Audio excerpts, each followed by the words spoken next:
Hi అండి, అందరు బాగున్నారా? సాంబార్ పొడి అండి, రెస్టారెంట్ స్టైల్లో సాంబార్ పొడి ఎలా చేస్తారో చూపిస్తానండి. చూడండి, అసలు మీరు చేసి చూడండి, ఎంత బాగుంటుందంటే చాలా చిన్న ఐటమ్స్ తోటేనండి.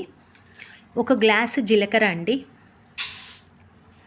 ఒక గ్లాసు మెంతులు, ఇదే గ్లాస్తో సగం గ్లాసు శనగలండి. శనగలు లేని పక్షంలో శనగపప్పు కూడా వేసుకోవచ్చు అండి.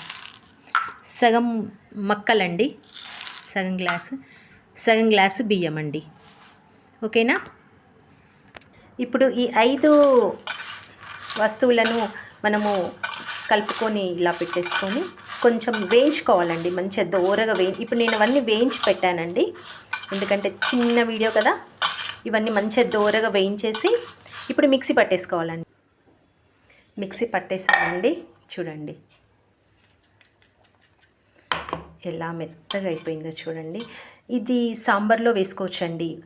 శామగడ్డ పులుసులో, బెండకాయ పులుసులో, కాకరకాయ పులుసులో, టమాటా చాకంలో, చల్ల పులుసులో, చల్లచారులో, పచ్చి పులుసులో, ప్రతి దాంట్లో వేసుకుంటే అమృతం అండి.